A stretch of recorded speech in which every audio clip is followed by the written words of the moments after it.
السلام علیکم ورحمۃ اللہ وبرکاتہ۔ بسم اللہ الرحمن الرحیم۔ صرف 5 منٹ کا مدرسہ قرآن و حدیث کی روشنی میں اسلامی تاریخ 14 جمادی الثانی۔ نمبر 1، غزوات و سرایا پر ایک نظر۔ رسول اللہ صلی اللہ علیہ وسلم نے جس لڑائی میں بذات خود شرکت فرمائی ہے اسے غزوہ کہتے ہیں، اور جس میں صرف صحابہ اکرام رضی اللہ عنہ کو بھیجا اس کو سرایا کہتے ہیں۔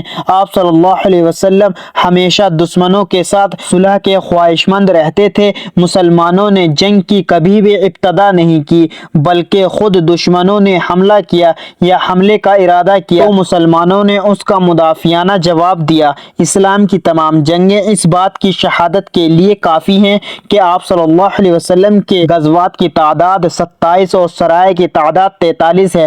بعض مورخین نے دونوں کی تعداد 82 بتائی ہے۔ ان تمام جنگوں میں مسلمان شہیدوں کی تعداد 259 اور مخالفین مقتولین کی تعداد 759 ہے، جن کی مجموعی تعداد صرف 1018 ہوتی ہے۔ اتنی کم تعداد میں جانی نقصان ہونے کے بعد پورے عرب میں ظلم و ستم، قتل و غارت کرائی، فتنہ و فساد اور خانہ جنگیوں کا خاتمہ ہو کر امن و سکون کی ایسی فضا قائم ہوئی کہ ایک مسافر خاتون بے خوف وہ خطر تنہا حیا سے چل کر بیت اللہ کا طواف کر لیتی تھی۔ یہ مذہب اسلام کی سچائی، اس کے عدل و انصاف اور اعلیٰ اخلاق کا صدقہ، اور حضرت محمد صلی اللہ علیہ وسلم کی پاکیزگی زندگی، بلند اخلاق اور ہر ایک کے ساتھ حسن سلوک کا نتیجہ ہے، جس پر مکہ مکرمہ کی 13 سال زندگی بالکل واضح ثبوت ہے۔ نمبر 2، حضرت محمد صلی اللہ علیہ وسلم کا معجزہ، بے ہوشی سے شفا پانا۔ حضرت جابر رضی اللہ عنہ فرماتے ہیں کہ ایک مرتبہ میں سخت بیمار ہوا تو حضرت محمد صلی اللہ علیہ وسلم اور حضرت ابو بکر صدیق رضی اللہ عنہ دونوں حضرات میری عیادت کو تشریف لائے۔ یہاں پہنچ کر دیکھا کہ میں بے ہوش ہوں تو آپ صلی اللہ علیہ وسلم نے پانی منگوایا اور اس سے وضو کیا اور پھر باقی پانی مجھ پر چھڑکا، جس سے مجھے افاقہ ہوا اور میں اچھا ہو گیا۔ نمبر 3، ایک فرض کے بارے میں، غسل میں پورے بدن پر پانی بہانا۔ رسول اللہ صلی اللہ علیہ وسلم نے فرمایا، جسم کے ہر بال کے نیچے ناپاکی ہوتی ہے، لہٰذا بالوں کو دھو اور بدن کو اچھی طرح صاف کرو۔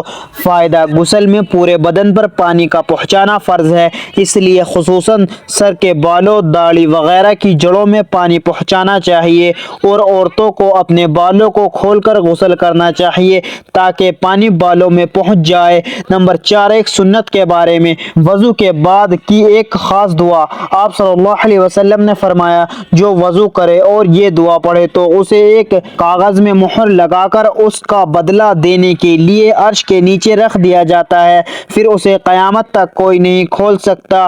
وہ دعا یہ ہے۔ ترجمہ: اے اللہ، آپ کی ذات پاک ہے، آپ ہی کے لیے تعریف ہے۔ میں گواہی دیتا ہوں کہ آپ کے سوا کوئی معبود نہیں، آپ ہی سے مغفرت چاہتا ہوں اور توبہ کرتا ہوں۔ نمبر 5، ایک اہم عمل کی فضیلت، فیصلہ کرنے پر اللہ کی رحمت۔ رسول اللہ صلی اللہ علیہ وسلم نے فرمایا، فیصلہ کرنے والے کے ساتھ اس وقت تک اللہ کی رحمت ہوتی ہے جب تک وہ ظلم نہیں کرتا، پھر جب وہ فیصلہ کرنے میں ظلم کرتا ہے تو اس سے اللہ تعالیٰ کی رحمت دور ہو جاتی ہے اور شیطان اس پر مسلط ہو جاتا ہے۔ نمبر 6، ایک گناہ کے بارے میں، کفر کی سزا جہنم ہے۔ قرآن میں اللہ تعالیٰ فرماتا ہے، جو لوگ کفر کرتے ہیں تو اللہ تعالیٰ کے مقابلے میں ان کا مال اور ان کی اولاد کچھ کام نہیں آئیں گے، اور ایسے لوگ ہی جہنم کا ایندھن ہوں گے۔ نمبر 7، دنیا کے بارے میں، مال و اولاد دنیا کی زینت۔ قرآن میں اللہ تعالیٰ فرماتا ہے، مال و اولاد یہ صرف دنیا کی زندگی کی ایک رونق ہے، اور جو نیک اعمال ہمیشہ باقی رہنے والے ہیں وہ آپ کے رب کے نزدیک ثواب اور بدلے کے اعتبار سے بھی بہتر ہیں اور امید کے اعتبار سے بھی بہتر ہیں، لہٰذا نیک اعمال کی پوری کوشش کرنی چاہیے اور اس پر ملنے والے بدلے کی امید رکھنی چاہیے۔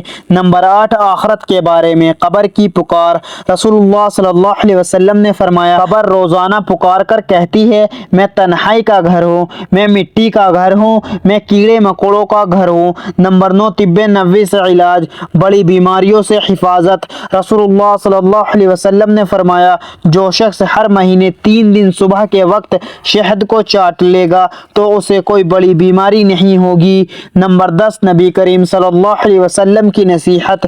رسول اللہ صلی اللہ علیہ وسلم نے فرمایا اے لوگو، اللہ تعالیٰ فرماتا ہے کہ اس سے پہلے لوگوں کو بھلائی کا حکم کرو اور بری باتوں سے روکو، کہ تم دعا کرو اور میں تمہاری دعا قبول نہ کروں، اور تم مجھ سے مانگو میں تمہیں عطا نہ کروں، اور تم مجھ سے مدد طلب کرو اور میں تمہاری مدد نہ کروں۔ اللہ تعالیٰ ہم سب کو ان پیاری احادیث مبارکہ پر عمل کرنے اور اپنی زندگیوں کو سنوارنے کی توفیق عطا فرمائے، آمین۔ مزید اسی طرح کے اسلامک ویڈیو کے لیے اگر آپ نے ابھی تک چینل زمان ملک کو سبسکرائب نہیں کیا تو سبسکرائب کر لیں اور ویڈیو کو لائک اینڈ شیئر ضرور کریں۔ جزاک اللہ، شکریہ۔